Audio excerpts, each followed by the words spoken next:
La voz en el aire. Hay una voz en el aire, es una voz que son mil.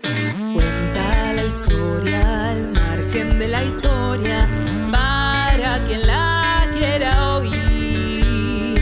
Hay un estruendo que quiere tapar la canción que se esconde en las calles, que no calle. Hay una voz en el aire, con algo para decir. Luchas y sueños, cuentos y encuentros, contar para resistir.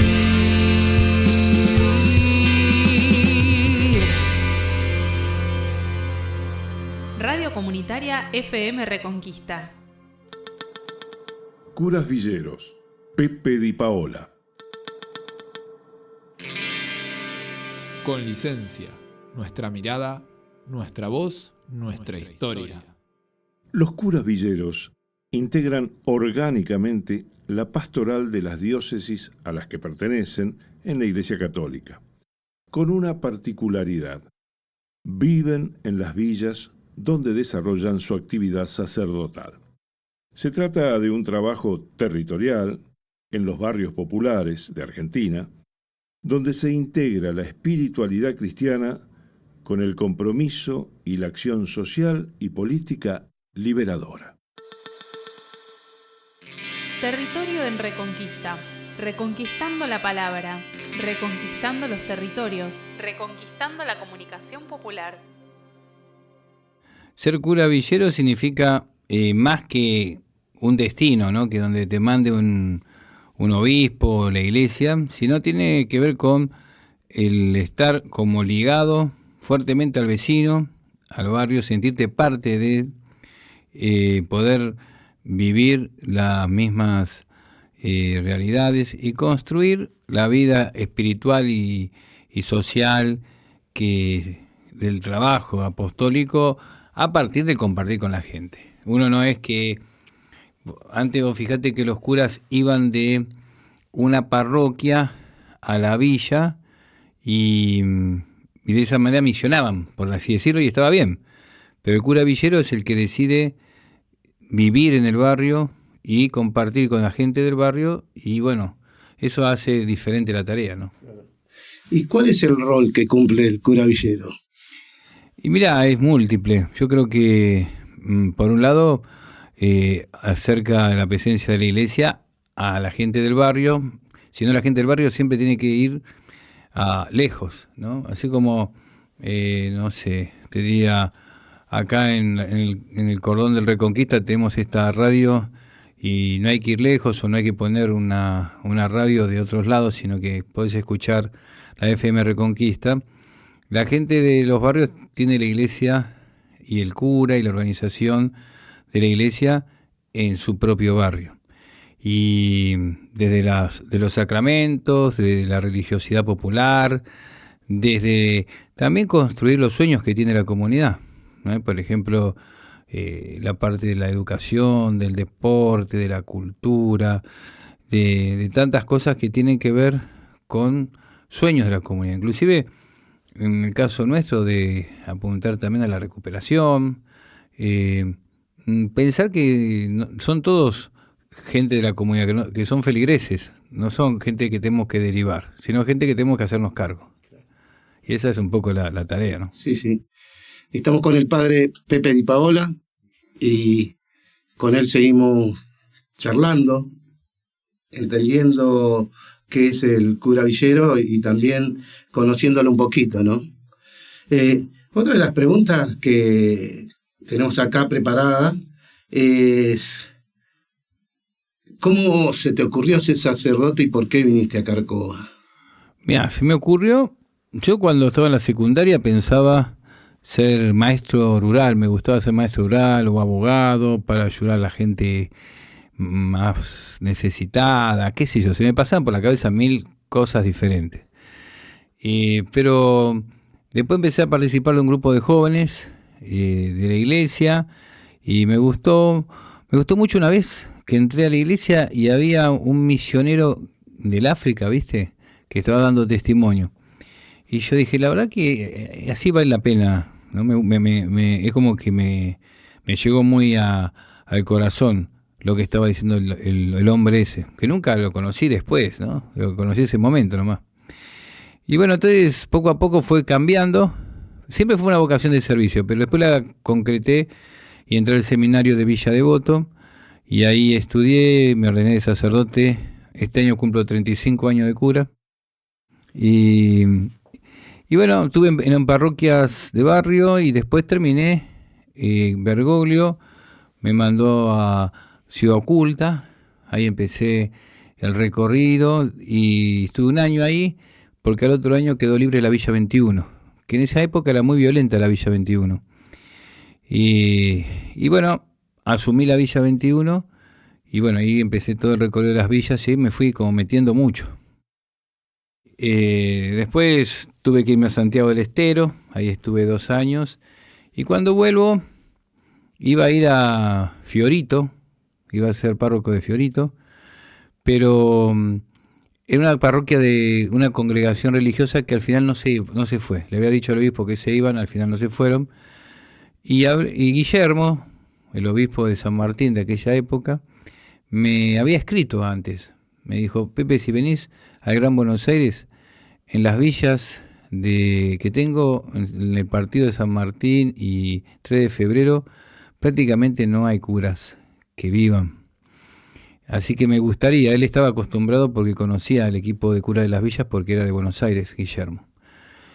Y fue así que lo llamé y le dije, mira Guillermo, al final lo de Fiorito no se hizo y puedo ir. Entonces hablé con Jorge Peisoto y un gran amigo que conocí también en ese momento, pero que con él congeniamos bastante y me mostró todo el fondo de todos estos barrios y que no estaban atendidos prácticamente. Me dice, mira, nosotros estamos acá y en el centro de León Suárez, pero acá hacen falta curas que vivan, que estén, que compartan.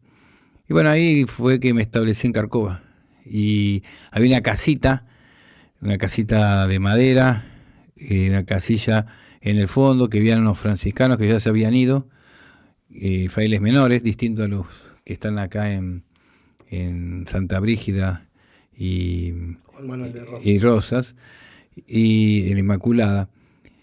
Y bueno, dejaron ese lugar cuando era un basural. Yo creo que vinieron cuando fue toda la crisis del 2001, supongo yo. Y entonces quedó la casilla.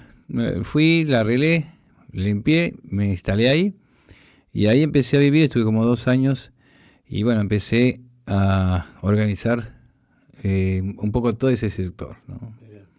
Pero sí, ahí sucedieron varias cosas, se te mojaron las cosas. La primera vez llegué y se inundó al poco tiempo, cuando fue la inundación de La Plata. Y ahí se inundó también el Zanjón, se desbordó el Zanjón, digo, y se inundó la casa. Así que no tanto como La Plata, al lado de La Plata no fue mucho, pero fue un momento difícil porque uno veía ese Zanjón que parecía un río caudaloso, claro, eso que bajan de montaña, ¿no? Y bueno, una señora me dice, bueno, padre, ¿qué va a hacer la iglesia ahora? Y mira, por ahora voy a sacar el agua igual que vos, porque no tengo otra cosa, no tengo ni parroquia acá. Qué increíble, ¿no? De esas experiencias, sí, que uno viene viviendo y que a la vez también te hace sentir que estás cumpliendo un poquito con el Evangelio también, ¿no?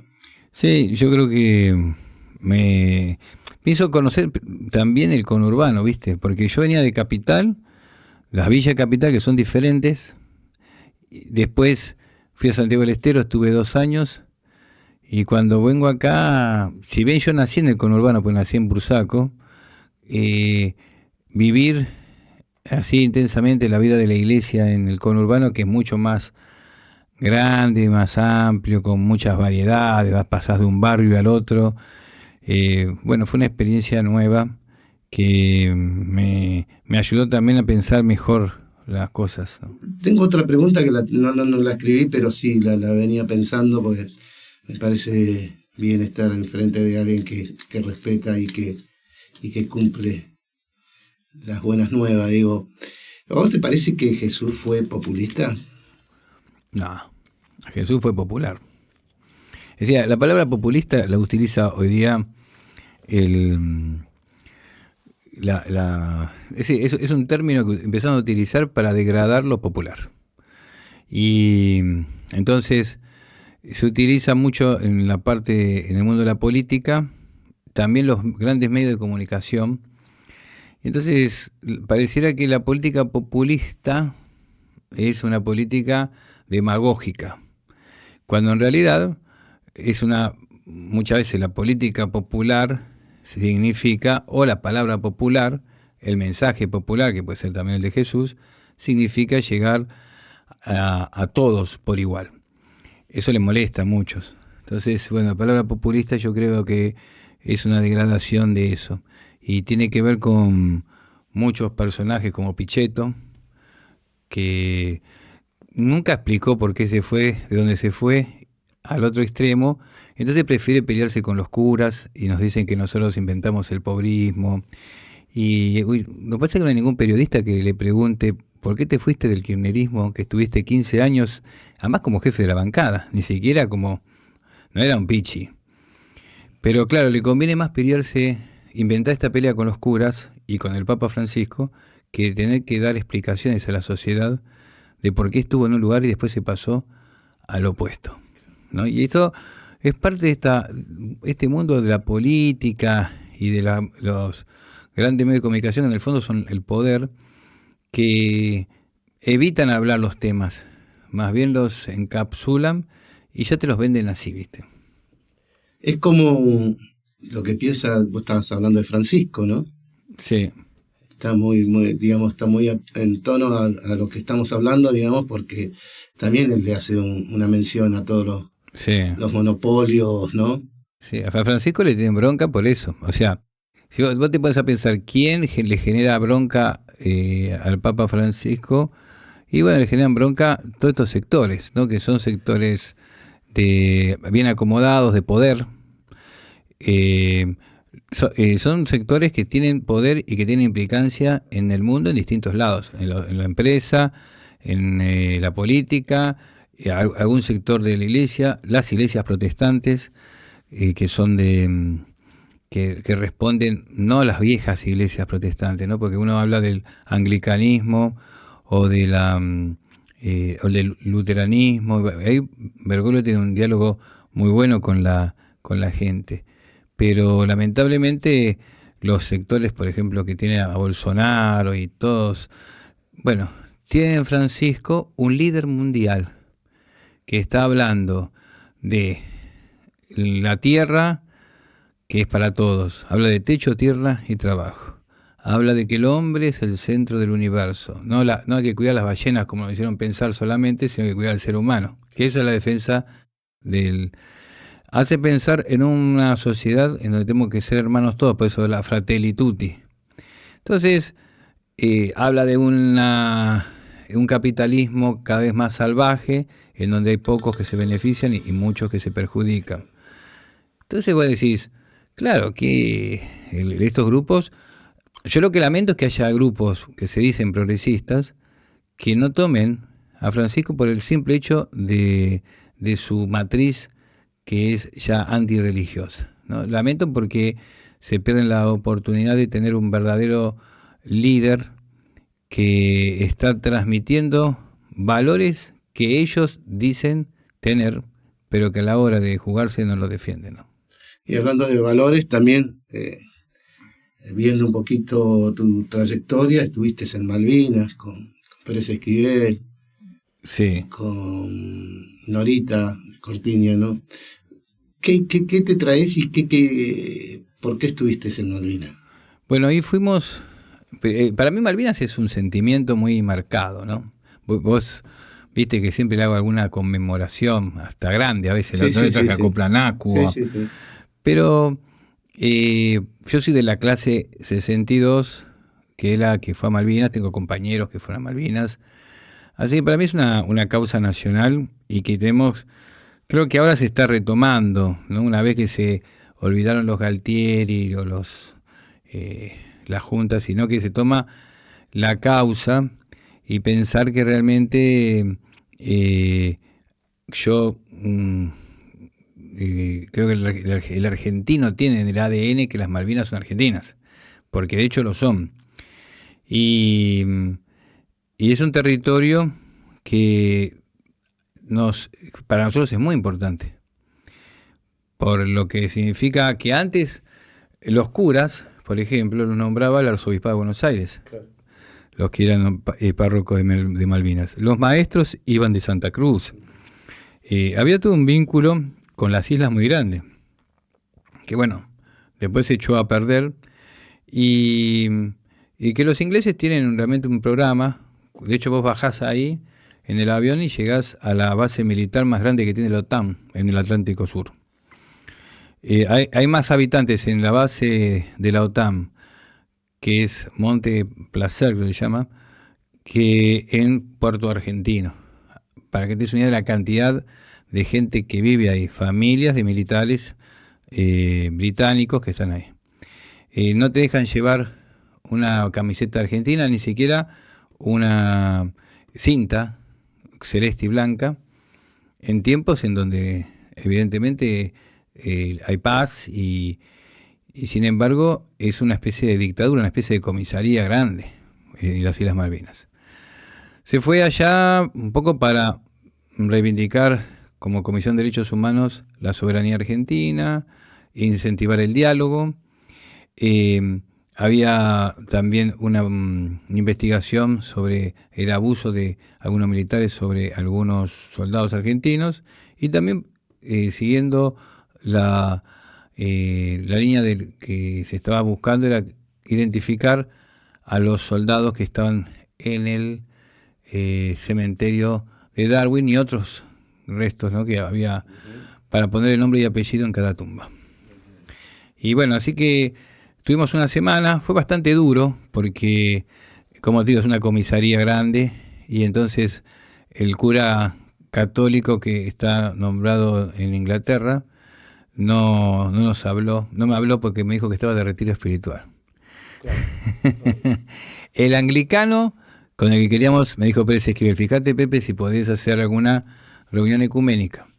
Me voy a la iglesia anglicana y me dicen que se fue justamente los días que nosotros estábamos de vacaciones a Inglaterra. Con lo cual fue muy difícil. Después teníamos carteles que nos ponían argentinos, vuélvanse. Y después la triste imagen de ver monumentos a Margaret Thatcher y bueno, hablar de que nosotros invadimos las Malvinas, cuando en realidad los invasores son ellos, ¿no? Así que bueno, hay que bancárselo. Estar ahí significa, sí, fue bueno visitar el cementerio de Puerto Darwin, y visitamos también el de San Carlos para que dejara un símbolo a esta gente de que también visitamos el cementerio donde están los británicos. Ellos dejaron, lo que nos contaban es que siempre dejan algunos en sus colonias enterrados, como diciendo: acá está el ejército británico representado, ¿no?, como estamos nosotros. Y bueno, cuando uno va al museo de Inglaterra, porque son de Inglaterra, te dice, vos ves todo el museo y te dice: nuestro próximo paso, la Antártida. Así que si quedaba alguna duda, claro, la tenés clara. Sí. Vamos por más, dice. Obvio, sí, ellos van por más, sin duda. ¿Y vos qué sentiste ahí? Digamos, como Pepe, digamos, ¿no? O sea, saquemos los sacerdotes, tenés amigos ahí, también lo digo, es muy frío, ¿no? Digamos, sabemos dónde estamos y ver compañeros argentinos y que quieran robar el lugar. Yo sentí realmente, por un lado, me gustó conocer las Malvinas. De hecho, yo tenía que haber sido un soldado ahí. Yo saqué número bajo. Y tenía que haber estado ahí bajo bandera en esa época. Y así que era un sentimiento de decir, bueno, yo tendría que haber estado acá, no estuve. Hoy estoy rezando por estos hermanos nuestros argentinos. Y por otro lado, sentís lo que puede sentir cualquier país o cualquier persona que está invadida por un país que no tiene nada que ver con la zona. Podemos decir, ¿qué tiene que ver Gran Bretaña, que vive a tantos kilómetros de distancia, más que por una causa económica y una causa política estratégica? Así que se me hizo demasiado largo. Para mí 7 días, me hubiese vuelto antes. Si tenía, pero ahí te dejan en un sábado y tenés que esperar el sábado para volver, ¿no? Y pude conocer bastante. Conocimos los lugares de batalla, los lugares donde estaban los soldados en la última batalla. Bueno, bastante. Dimos una vuelta grande el día que salimos a los cementerios y después otras veces a recorrer también cerca de Puerto Argentino los lugares donde estaban las tropas argentinas, ¿no? El año que viene se cumple el aniversario de Mujica, ¿no? ¿Está pensado, ustedes tienen pensado hacer...? El año que no, el 2024. Ah, el 2024. Sí, pero bueno, está bien lo que decís. El año que viene se empieza a celebrar los 50 años y entonces va a haber distintas celebraciones. Para nosotros Mujica es un ícono, es uno de los curas fundadores de nuestro equipo, es un mártir de la iglesia y un mártir de nuestro equipo, y su palabra para nosotros es una palabra que meditamos y nos tiene siempre como alertas y siempre como con esa convicción que tenía. Siempre señalamos que Mujica tenía mucha pasión por el momento que le tocaba vivir y mucha pasión por la iglesia, las dos cosas. Y creo que esas son las motivaciones que tiene que tener un cura villero, ¿no? Una pasión por el momento que le toca vivir, que va a ser muy diferente. Mujica hace 50 años no pensaba que el Paco iba a estar en el barrio. Y la gran pasión por la iglesia, ¿no? O sea, una iglesia que esté cerca de la gente, una iglesia la que habla Francisco hoy sería justo la iglesia que Mujica hubiese querido, ¿no? Sí. Esa es la realidad.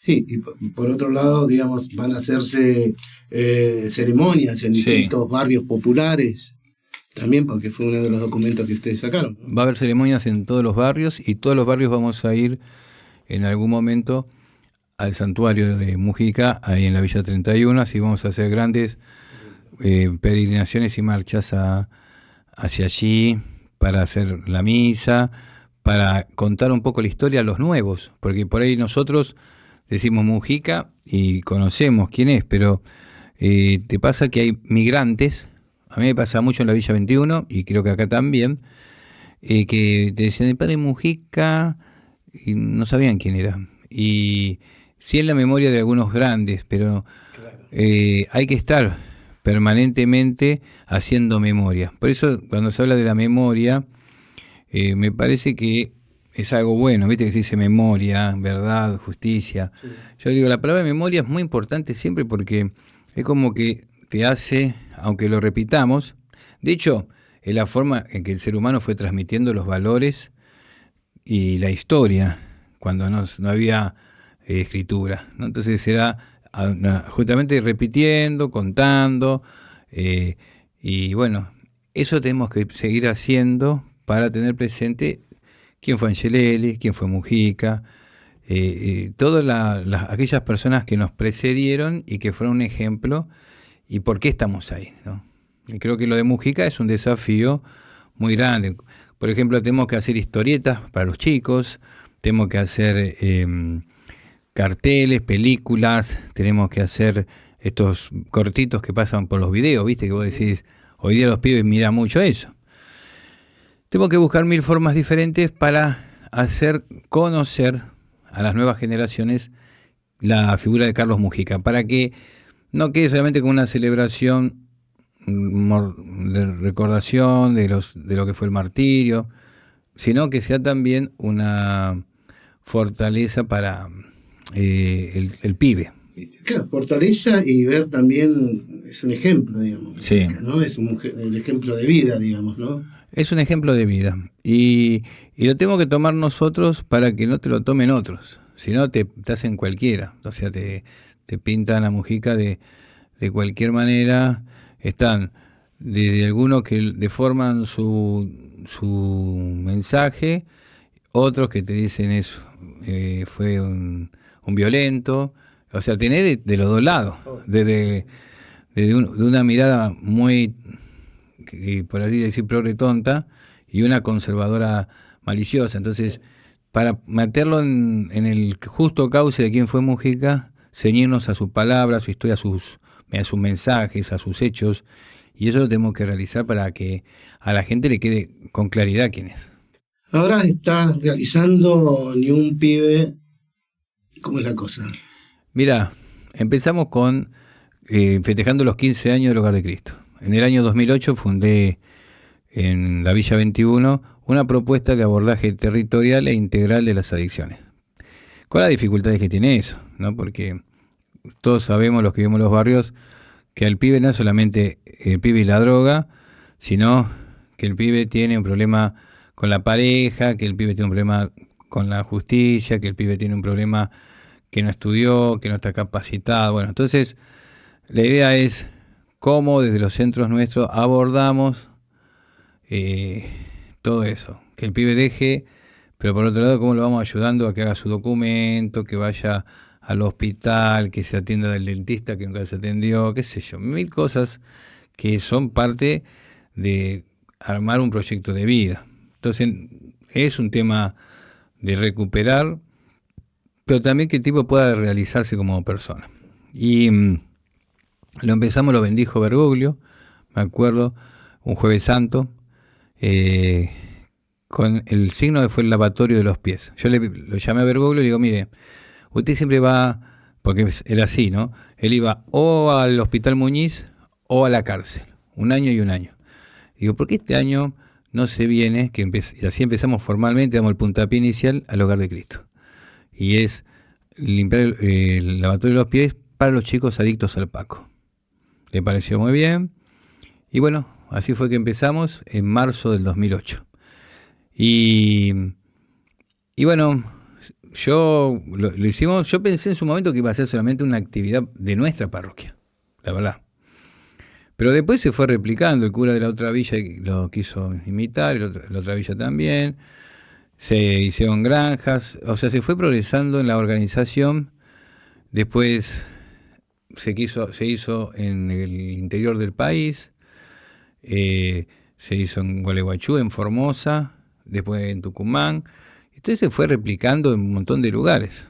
El primero del conurbano... Porque está dando resultados. Claro, y el primer año del conurbano fue nuestro, el de León Suárez. Pero ¿qué pasó? Alguien que está en una parroquia, se juntan, o es el cura con un grupo de laicos, y dice, yo acá quiero darle respuesta a estos pibes, a los pibes de mi barrio. ¿Dónde lo voy a derivar? Yo creo que el primer paso es hacerse cargo. Y creo que cada comunidad tiene que hacerse cargo de que no son personas que tenemos que mandar lejos. Viste que antes estaba la idea, padre, te decían las madres, mándemelo bien lejos, a Chaco. Viste que estaba esa idea antes. Y entonces vos decís, no, empieza en la parroquia. Si tiene que ir a Chaco, pero después tiene que volver a la parroquia. Porque es un pibe que es de la parroquia, porque es del barrio. Entonces, bueno, se fue replicando. Es una propuesta simple, práctica, concreta. Y bueno, cumplimos 15 años y dijimos, ¿cómo lo festejamos? Y bueno, hagamos una peregrinación con la Virgen de Luján por todos los centros que hay en la Argentina. Y bueno, estamos recorriendo con un lema que incluye a todo, porque se llama Ni un pibe menos por la droga. Y vos decís, en esto todos podemos hacer algo. Sin ir más lejos. Pongamos de ejemplo, para los que nos están escuchando, FM Reconquista. Es una propuesta de Ni un pibe menos por la droga. Por los mensajes que salen acá, por la cantidad de jóvenes que pasan por acá, por la cantidad de talleres que se realizan. O sea, si todos tomamos conciencia de que podemos hacer algo, inclusive una abuelita me decía, y yo, Pepe, ¿qué querés que haga si no puedo salir de mi casa? Y yo digo, doña Elvira, usted puede rezar. Si usted reza más que nosotros. Entonces, la oración, tenga en cuenta cada uno de los chicos que se están recuperando. Entonces, en esto todos podemos hacer algo. Si un educador, si uno que enseña fútbol, si un tallerista, uno que está en cultura, una capilla, empieza a tomar conciencia, un catequista, de que no es solamente enseñarle 2 o 3 cositas para que tome la comunión. No, se tiene que transformar en un referente para ese chico. Entonces, bueno, si todos trabajamos en esta dirección, desde el que ayuda a recuperar como el que ayuda a prevenir, trabaja en función de eso. Y también de los órdenes del Estado, o sea, voy a hablar de hospitales, justicia. Este mensaje tiene que meterse en el poro de toda la piel del argentino. Entonces, pienso que de esa manera podemos encontrar cambios. Inclusive te diría, es un tema que supera cualquier división. Porque vos decís, sos de acá o de allá, sos de esto o de aquello. Yo creo que toda persona bien intencionada va a estar como acompañando esto. Y sí, porque de una manera u otra la persona que está en ese problema está buscando alguien que le responda, ¿no? Sí. Bien, y ahora estuve en Gualeguaychú, estuve en Santa Fe, en Paraná, en Santa Fe, después volví, después me fui a Resistencia, Corrientes, en Misiones, recorriendo los centros y en todo lado. Vos ves que está la misma situación, en algunos lugares menos grave que otras, pues las que yo digo, hoy día la Argentina se divide más entre las grandes ciudades, que tienen el problema más complejo, y pequeñas ciudades o pueblos. Pero el problema está, y bueno, hay algunos que se arremangan y lo hacen. Ahora la peregrinación está por Formosa, una comunidad wichi tiene un centro de los nuestros. Ahora va para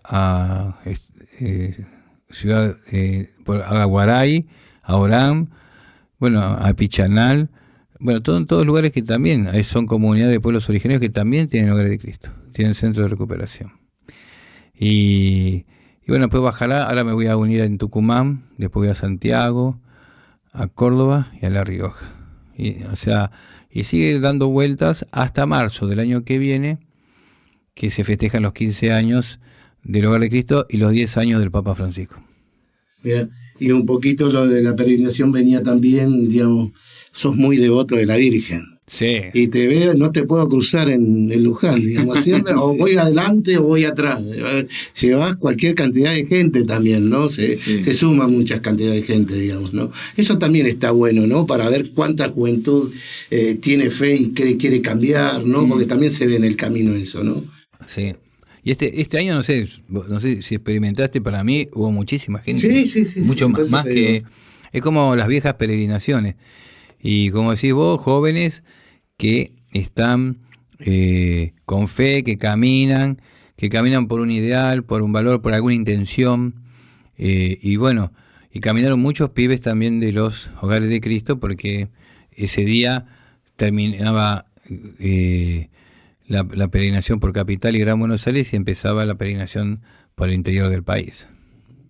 Y ahí también se ve, ¿no? la esperanza de la persona que va caminando, que quiere ver algo positivo después de estar caminando ahí, ¿no? Porque se ve alegría, sí. Se ve hermandad a través del cansancio, se ve todo eso, lo que uno por ahí quiere demostrar a través de la Biblia, o no, de los salmos y de las oraciones, ¿no? El sacrificio está, pero también ahí ves también respuesta a todo el pueblo, en este caso a los jóvenes, sí, que de una manera u otra quieren cambiar, porque se veía que había muchos jóvenes que no eran de las parroquias, por ejemplo, y que van ¿no? saliendo sueltos, ¿no?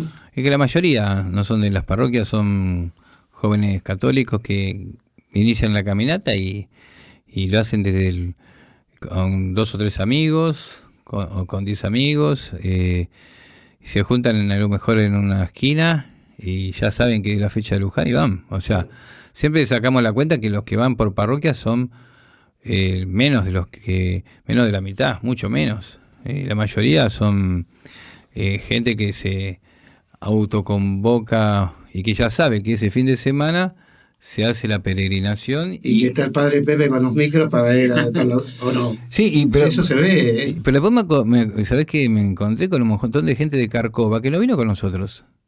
Porque le gusta ayer, ya están acostumbrados a hacer su propio ritmo, horario de llegada, que pin, que pam, y vos decís, pero gente que estudia en el colegio nuestro. O sea, no es gente que vos decís, me la encuentro de vez en cuando. Vos decís, ellos van por su lado, ya tienen la tradición de hacerlo así, y bueno, bárbaro.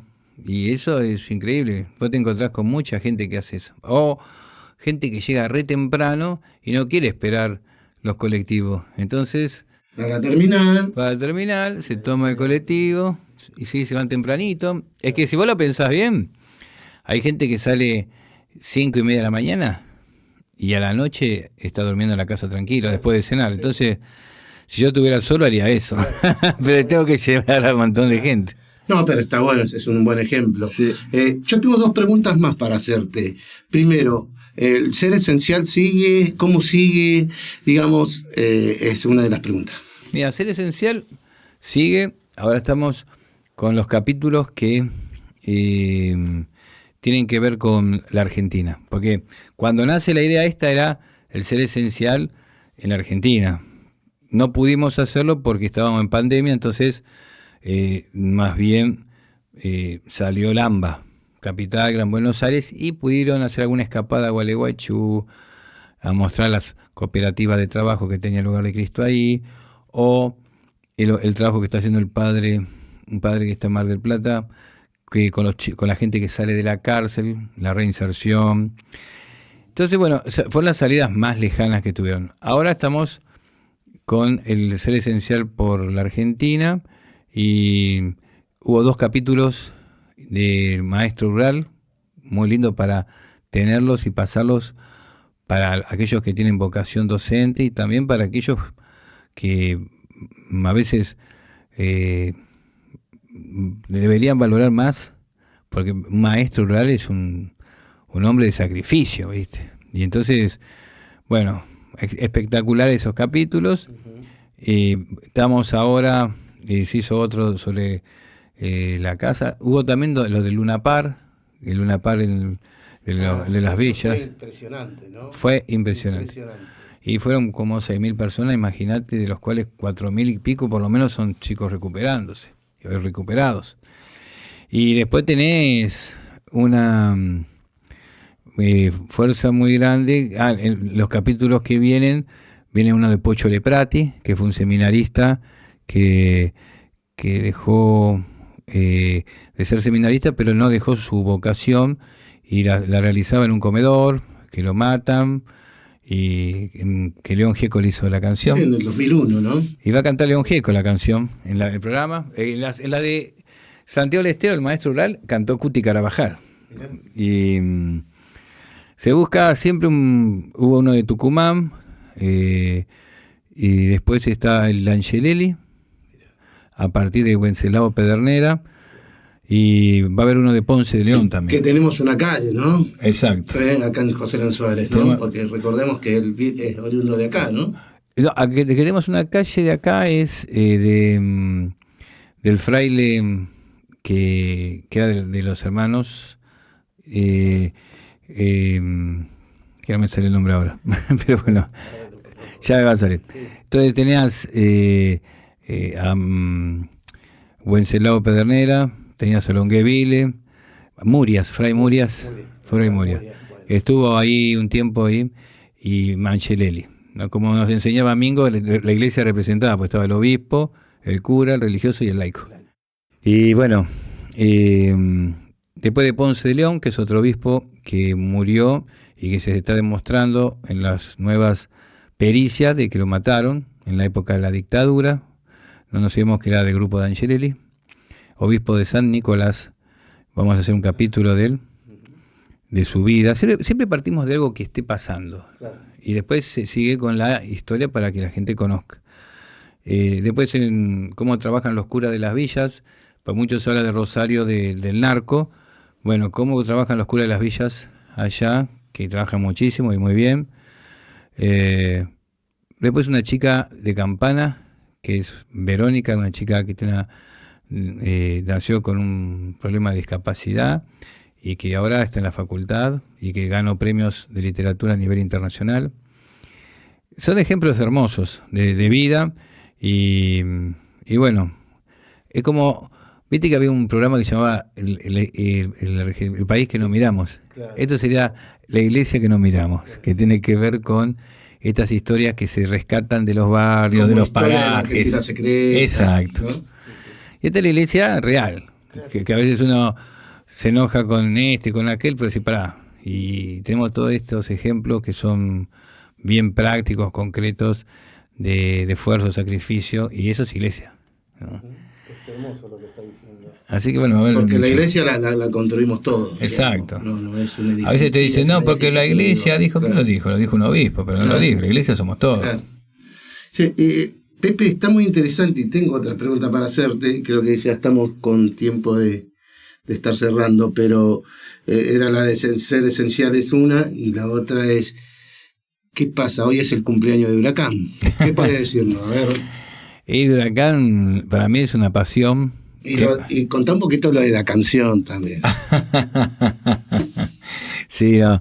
Para mí es una pasión desde chiquito. Imagínate que, como dice la canción, de chiquito me enamoré del globo y de la quema, porque mi viejo, el Parque Patricio, he ido de chico a ver Huracán siempre y vi al equipo campeón, a Brindisi, a Babington, a Houseman, a Bayay, a La Rosa, a Carrascosa, a Basile, a Chavay, Buglione, todo ese equipo, Roganti.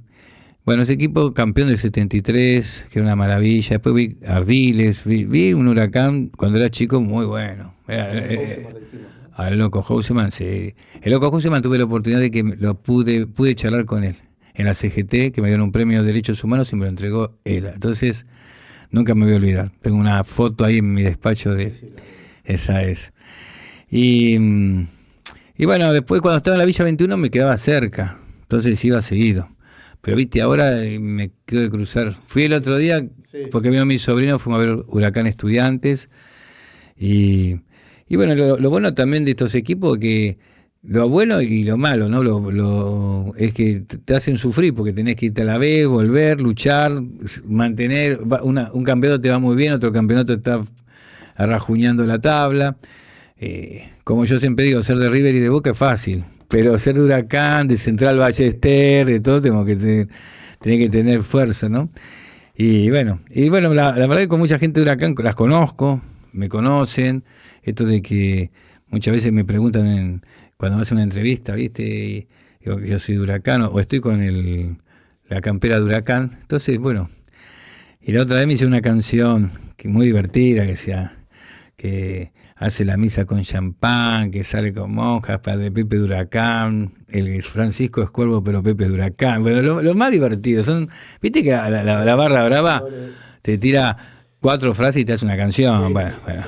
Yo estaban mis sobrinos y se mataban de risa, no podían creer como en 4 frases que inventaron ahí en el momento y simpáticas y divertidas, bueno, una canción. Qué buena experiencia también, ¿no? Que te la canten y no escucharla, ¿no? Sí. Que te la cante ahí toda la lionera. Sí, hoy me invitaron para la cancha porque hoy festejamos el cumpleaños Huracán y bueno, creo que no voy a ir, pero la verdad que es un momento muy lindo porque te encontrás con mucha gente conocida. Qué lindo. Es lindo. Qué lindo. Y para cerrar, digamos, viste que hubo un atentado, o se quiso hacer el atentado a la muerte a la presidenta. Sí. Ustedes tomaron ahí un poquito también de... Sí. Un documento... Hicimos un escrito, y además yo en el Luna Park, porque viste cuando hablé en el Luna Park, era justo 2 días después. Y entonces hablé y dije, bueno, si hay alguien que entiende lo que le pasó a la presidenta, a la vicepresidenta, es la gente de los barrios populares, porque estaba lleno de gente de barrios populares. Ahí, en el UNAPAR, imagínate que los hogares de Cristo eran toda villa y barrio popular, no había nadie. ¿Por qué? Porque esto nos pasa siempre. Una amenaza, un intento. ¿Cuánta gente enterramos en nuestros barrios, no? Entonces, si alguien que comprendió la angustia y el sufrimiento que pasó Cristina, es la gente de los barrios populares, que es la primera en sufrir los hechos de violencia en la Argentina, porque muchas veces se estigmatiza y se piensa que en los barrios populares No, en los barrios populares es donde más se siente la violencia en carne propia. Y bueno, pues fuimos a la misa en Luján, que se pidió por la democracia y la paz, y bueno, de ahí nos dijeron muchas cosas, ¿viste? Pero evidentemente... Sabemos de dónde vienen. También, sabemos de dónde vienen. La minoría, digo... Pero venden, ¿viste? Porque vos decís, venden en medios de comunicación importantes, entonces la gente dice, ¿por qué fueron ahí y no fueron acá? ¿Y por qué? Y vos decís, atentaron contra la vida de la vicepresidenta. O sea, si hubiese sido contra Macri también hubiésemos ido, porque... son gente que fue elegido democráticamente, y vos decís, no es que se le ocurrió un día tomar el poder, no, hay una votación y el pueblo los eligió, a cada uno en su momento, y vos decís, no hay derecho a jorobar con la vida de nadie, y menos con la democracia, y menos con... Tanto costó construir la democracia, retomar la democracia en Argentina, ¿no? Y vos decís... Y por un lado la vida de Cristina, y por otro lado un magnicidio que podía haber llevado a situaciones muy, muy complicadas, ¿viste? Sí, creo que ese día se podía partir en dos el país, ¿no? Ese día... Sí, porque además, ¿viste? Empiezan a decir cualquier cosa en los medios de comunicación y vos decís, la gente se engancha en cualquiera. Y vos decís, eso a veces... es lo que me da bronca de los grandes medios de comunicación, como achican los conceptos, le dan el micrófono siempre los mismos, porque uno se pone a ver y los que van rotando en algunos canales son los mismos personajes, ¿no? Y a vos siempre te vienen a buscar, ¿no? Yo últimamente voy poco, porque la verdad es que hay tanta...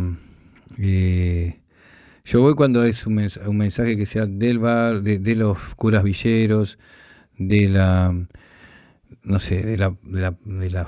los temas que a nosotros nos interesan. Claro. Ahora, también en la última no estuve cuando Cristina nos invitó al Senado, porque me agarré COVID.